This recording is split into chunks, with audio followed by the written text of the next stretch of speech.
Hollywood silver screen presenting fall. इस कहानी की शुरुआत में हमें बैकी नाम की एक लड़की को दिखाया जाता है जो माउंटेन क्लाइंबर है। उसकी अभी अभी डैन से शादी हुई है। डैन भी एक माउंटेन क्लाइंबर है। इन दोनों को ही पहाड़ों पर चढ़ने का शौक है और इस वक्त भी ये पहाड़ों के ऊपर चढ़ रहे होते हैं। बैकी के साथ उसकी दोस्त भी होती है और अब डैन जब ऊपर चढ़ रहा होता है तभी उसे एक घोंसला दिखता है और जब वो उसके अंदर हाथ डालता है तो उसके अंदर का पक्षी उड़ जाता है, जिस वजह से डैन का बैलेंस बिगड़ जाता है और वो ऊपर से नीचे गिर जाता है।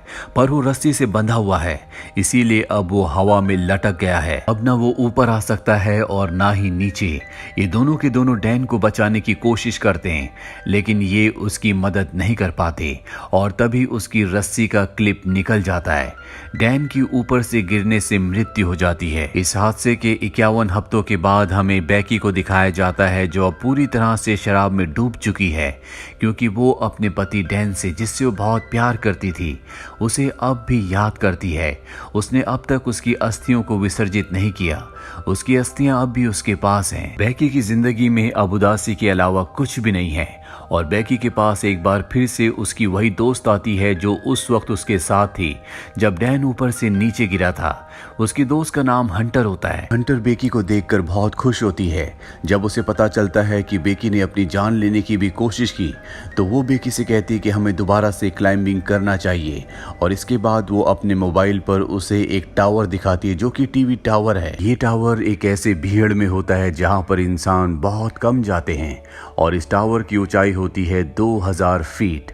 हालांकि बैकी इस जगह नहीं जाना चाहती और जब उसकी दोस्त हंटर कहती है कि उस टावर के ऊपर चढ़ने के बाद तुम डैन की राख को वहां से उड़ा देना, इससे उसकी आत्मा को शांति मिलेगी, तो बैकी मान जाती है और अभी दोनों के दोनों उस भीड़ में पहुंच जाते हैं। यहाँ पर ये वीडियोस बना रहे होते हैं, फोटोज खींच रहे होते हैं और हंटर उन वीडियोस को और फोटोज को अपने इंस्टाग्राम पर अपलोड कर रही होती है।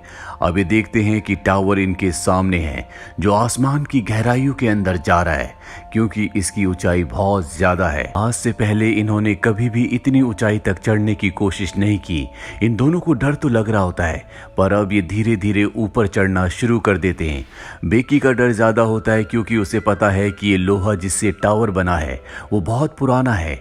उसकी आवाज उसे लगातार आ रही होती है और धीरे धीरे वो भी हंटर के पीछे ऊपर चढ़ रही होती है और जब ये आधे टावर तक पहुंच जाते हैं तो इन्हें एहसास होता है कि यहाँ पर हवाएं बहुत तेज है। ये हाइट इतनी होती है जितनी आईफिल टावर की है, यानी लगभग पूरे 1000 फीट। अभी लगातार ऊपर चढ़ना शुरू कर देते हैं और जब बैकी नीचे देखती है तो उसे डर लगना शुरू हो जाता है क्योंकि उसने पिछले 1 साल से क्लाइंबिंग नहीं की। लगातार ऊपर चढ़ते हुए अब ये टॉप तक पहुंचने वाले होते हैं तभी बैकी सीढ़ी पर पैर रखती है और वहां से एक स्क्रू गिर जाता है जिसके बारे में इन्हें पता नहीं चलता।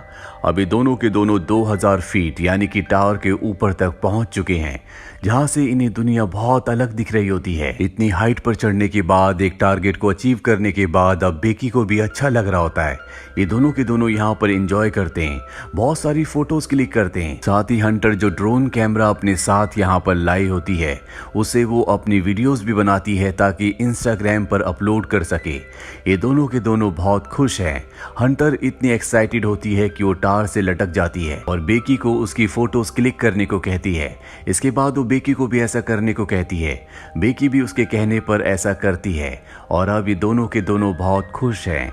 इसके बाद बैकी डैन की राख को यहाँ से हवा में उड़ा देती है जिससे उसे तसल्ली मिलती है। ये दोनों के दोनों बहुत इमोशनल हो जाते हैं लेकिन बैकी फाइनली अब डैन को अलविदा कह चुकी है, यानी कि अब उसकी जिंदगी की एक बार फिर से शुरुआत हो गई। अब ये दोनों के दोनों अपना सामान पैक करके नीचे जाने की तैयारी करते हैं। सबसे पहले बैकी नीचे उतरती है पर तभी वो स्क्रू जो कि निकल गया था उस जगह से लेडर टूट जाती है। बैकी हवा में लटक जाती है पर रस्सी की वजह से वो जमीन पर नहीं गिरती, जिसके बाद हंटर उसे वापस ऊपर खींच लेती है। लेकिन बैकी के पास जो बैग था जिसके अंदर इनके खाने पीने की चीजें थी वो नीचे डिश पर अटक जाता है जहां तक पहुंचना लगभग पूरी तरह से नामुमकिन है। ये अपने मोबाइल्स को भी चेक करते हैं लेकिन यहाँ पर इतनी ऊंचाई पर कवरेज नहीं होता, यानी कि ये दोनों के दोनों अब 2000 फीट की ऊंचाई पर फंस चुके हैं। यहाँ दूर दूर तक कोई भी नहीं होता। अगर कोई हुआ भी तो इतनी ऊंचाई से इनकी आवाज नहीं सुन सकता। यही टावर के ऊपर एक बॉक्स होता है जिसके अंदर एक फ्लेयर गन और एक दूरबीन होती है। और दिन में फ्लेयर गन का इस्तेमाल करने का कोई भी मतलब नहीं है, क्योंकि फ्लेयर गन को दिन में कोई नहीं देखेगा। अभी दूरबीन से देखते हैं तो सामने इन्हें एक गाड़ी दिखती है, लेकिन वो लोग इन्हें इतनी ऊंचाई पर नहीं देख सकते, ना इनकी आवाज सुन सकते हैं। हंटर एक बार फिर से अपना मोबाइल देखती है और जो पोस्ट उसने इस टावर के बेस से की थी वो पोस्ट इंस्टाग्राम पर पोस्ट हो चुकी होती है, जिस पर बहुत सारे लाइक्स और कमेंट्स होते हैं। इसका मतलब ये है कि टावर के तल पर कवरेज है। और अब हंटर अपने मोबाइल पे मदद के लिए एक मैसेज को रिकॉर्ड करती है और इंस्टाग्राम पर उसे पोस्ट कर देती है। इसके बाद वो अपने मोबाइल को रस्सी से बांधकर टावर से नीचे लटकाती है ताकि कवरेज आए और उसका मैसेज पोस्ट हो जाए।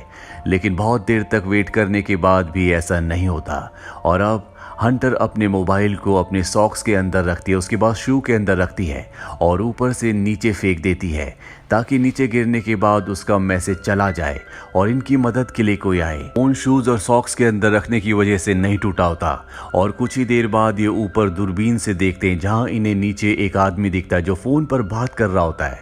उसके साथ उसका डॉग भी होता है, पर वो इन्हें इतनी ऊपर ना देख सकता है और ना ही इतनी ऊपर से इनकी आवाज को सुन सकता है।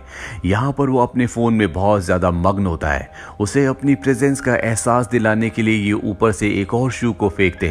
हालांकि वो शू तो देख लेता है, लेकिन उसे ऐसा लगता है कि ये पहले से यहाँ पर था और वो अपने डॉग के साथ वहां से जाने लगता है। हालांकि बेकी यहाँ पर फ्लेयर गन चलाने की कोशिश भी करती है, लेकिन हंटर उसे रोक लेती है और कहती है कि रात होने का हमें इंतजार करना होगा, रात को वो हमारी फ्लेयर गन को देख लेंगे। और अब यहाँ पर अंधेरा हो जाता है, जिसके बाद ये फ्लेयर गन चलाते हैं, साथ ही अपने मोबाइल की टॉर्च को ऑन करके अपने हाथ से हिलाना शुरू कर देते हैं। इनके सामने जो गाड़ी यानी कि आरवी होती है जिसमें लोग कैंपिंग कर रहे होते हैं वो इन्हें देख लेते हैं, लेकिन वो इनकी मदद करने के लिए नहीं आते, बल्कि इनकी गाड़ी को चुरा कर यहाँ से निकल जाते हैं, जिससे दोनों के दोनों हताश हो जाते हैं। जैसे जैसे रात होती है इन्हें नींद आना शुरू हो जाती है। ये वहाँ पर सो जाते हैं, लेकिन जगह बहुत कम है। हंटर ऊपर से गिरने वाली होती है कि बेकी उसे पकड़ लेती है। तभी वो देखती है कि उसके पैर पर एक टैटू बना है जिस पर लिखा होता है 143। ये देखकर बेकी हैरान हो जाती है, क्योंकि उसका हस्बैंड डैन उसे हमेशा कोड वर्ड में आई लव यू कहता था, यानी कि 143। वो समझ जाती है कि डैन के बीच में और हंटर के बीच में कुछ न कुछ था, और जब वो हंटर से पूछती है तो वो एक्सेप्ट कर लेती है। वो बेकी से माफ़ी भी मांगती है, लेकिन बेकी अब पूरी तरह से नम हो चुकी है। बेकी की नज़र अब भी उस बैग पर होती है जो बैग नीचे एंटीना में यानी कि डिश पर अटका हुआ है। उसके अंदर इनका ड्रोन और खाने पीने की चीज़ें हैं। किसी भी कीमत पर इन्हें उस बैग को ऊपर लाना होगा, पर वहाँ पर सीढ़ियाँ नहीं होती, इसीलिए उस बैग तक पहुँचना इतना आसान नहीं है। पर हंटर, जो कि बहुत ही साहसी होती है, वो रस्सी की मदद से नीचे जाना शुरू करती है, पर इससे पहले कि वो डिश तक पहुँचती रस्सी खत्म हो जाती है। हंटर जंप लगाकर डिश तक पहुँच जाती है। अब उसके पास बैग है, लेकिन रस्सी उससे दूर होती है। वो सेल्फी स्टिक की मदद से बैग को रस्सी में अटकाती है और इसके बाद खुद भी जंप मारकर रस्सी को पकड़ लेती है। और रस्सी से ऊपर चढ़ना इतना आसान नहीं है, क्योंकि इसमें बहुत ताकत लगती है और उसके हाथ जख्मी हो रहे होते हैं, जिस वजह से रस्सी उससे छूट जाती है, वो नीचे गिर जाती है। बेकी जब नीचे देखती है तो वो अब भी रस्सी से अटकी हुई होती है और वो उसे रस्सी के साथ ऊपर खींच लेती है, जिस वजह से उसकी जान बच जाती है। अब इनके पास इनका ड्रोन है जिसे ये मदद मंगवाने के लिए यूज करना चाहते हैं। ये एक पेपर पर लिखते हैं कि हमें मदद की जरूरत है, हम टावर के ऊपर अटक चुके हैं, और उस पेपर को ये ड्रोन के साथ फिक्स कर देते हैं और अब ये ड्रोन को उड़ाते हैं। पर तभी इन्हें पता चलता है कि इनके ड्रोन की बैटरी बहुत ज्यादा डाउन है, वो सामने दूर दिख रहे घर तक नहीं पहुंच सकता, इसीलिए इन्हें ड्रोन को वापस बुलाना पड़ता है। और अब एक बार फिर से रात हो जाती है। रात को जब बेकी सोती है तो ऊपर देखती है कि टावर के टॉप पर एक लाइट जल रही है, यानी कि वहां पर करंट है। वो बड़ी मुश्किल से ऊपर चढ़ती है और ड्रोन के चार्जर से उसे चार्ज करना शुरू करती है। जब तक ड्रोन चार्ज नहीं होता उसे वहीं पर लटका रहना पड़ता है। ड्रोन जब पूरी तरह से चार्ज हो जाता है तो बेकी नीचे उतर जाती है, जिसके बाद ये ड्रोन पर उसी चिट को लगाते हैं जिस पर इन्होंने लिखा होता है कि इन्हें मदद की जरूरत है, और इसे उस घर की तरफ भेजते हैं जो सामने दिख रहा होता है। पर इससे पहले कि वो घर तक तक पहुंचता वो एक गाड़ी से टकरा जाता है, जिससे इनकी आखिरी उम्मीद भी टूट जाती है और अब इन्हें कोई उम्मीद नहीं है कि कोई इनकी मदद के लिए यहाँ पर आएगा। बेकी की हालत बहुत ज्यादा खराब हो चुकी है। वो हंटर से कहती कि तुम मुझे अपना शू दो। मैं एक बार फिर से मोबाइल पर मैसेज करके अपने डैड को सेंड करती हूँ। अगर हम उसे नीचे फेंकेंगे तो हो सकता है कि कवरेज आ जाए और मेरे डैड को हमारा मैसेज मिल जाए। वो हमारी मदद के लिए यहाँ पर आ सकते हैं। लेकिन हंटर उसे मना कर देती है और तभी उसे एहसास होता है कि उसके साथ हंटर है ही नहीं, वो अकेली है। दरअसल जब हंटर नीचे बैग लेने के लिए गई थी तो सच में ऊपर आते हुए उससे रस्सी छूट गई थी, जिससे उसकी मृत्यु हो गई थी और अब भी उसकी बॉडी डिश के ऊपर होती है। दरअसल बेकी सिर्फ यहाँ पर हेल्यूसिनेट कर रही होती है, पर अब उसे सच्चाई का पता चल चुका है कि वो इस स्टार के ऊपर अकेली है और उसकी जीने की उम्मीदें पूरी तरह से खत्म हो चुकी है। वो मरने से पहले अपने पिता के लिए आखिरी मैसेज रिकॉर्ड करती है, लेकिन वो यहाँ से डिलीवर नहीं हो सकता क्योंकि यहाँ पर कवरेज नहीं है। वो वहीं पर सो जाती है और सुबह जब उसकी नींद खुलती है तो वो देखती है कि वहां पर एक वल्चर उसके घाव को खा रहा है। वो उसे पकड़कर मार देती है।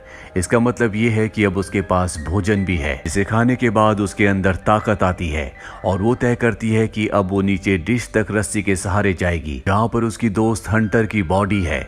बड़ी मुश्किल से वो रस्सी से नीचे उतरती है और हंटर की बॉडी तक यानी कि डिश तक पहुंच जाती है, जिसके बाद वो हंटर के शू के अंदर अपने मोबाइल को रखती है और उसे हंटर की बॉडी के साथ फिक्स कर देती है। वो हंटर को सॉरी कहती है और इसके बाद वो हंटर की बॉडी को शू के साथ नीचे फेंक देती है ताकि सेल फोन डिस्ट्रॉय ना हो। दरअसल पिछली बार जब इन्होंने शू के साथ सेल फोन को नीचे फेंका था तो वो डिस्ट्रॉय हो गया था, जिस वजह से इनका मैसेज कभी डिलीवर हुआ ही नहीं। और अब जबकि उसने बॉडी के साथ शू के अंदर मोबाइल को डालकर नीचे फेंका है तो वो पूरी तरह से सुरक्षित रहेगा। दरअसल टार के ऊपर कवरेज ना आने का ये भी कारण होता है कि यहाँ पर इसके अपने इतने सिग्नल होते हैं कि वो दूसरे सभी प्रकार के सिग्नल्स को ब्लॉक कर रहा होता है। एक बार फिर से रात हो जाती है और बेकी के फादर यहाँ पर आ जाते हैं। वो देखते हैं कि टार के आसपास भीड़ है और वहां पर बेकी की डेड बॉडी है जिसे पुलिस ले जा रही है। ये देखकर वो पूरी तरह से टूट जाते हैं क्योंकि वो अपनी बेटी से बहुत प्यार करते हैं। पर तभी वो देखते हैं कि पीछे बेकी खड़ी है जो पूरी तरह से ठीक है। उसके साथ डॉक्टर्स भी होते हैं। वो बेकी को अपने गले से लगा लेते हैं और इस तरह से बेकी की जान बच जाती है। तो ये थी पूरी कहानी फिल्म फॉल की। ये फिल्म ईयर 2022 में रिलीज हुई थी। IMDb पर इसकी रेटिंग है 6.4। उम्मीद करते हैं कि ये कहानी आपको पसंद आई होगी।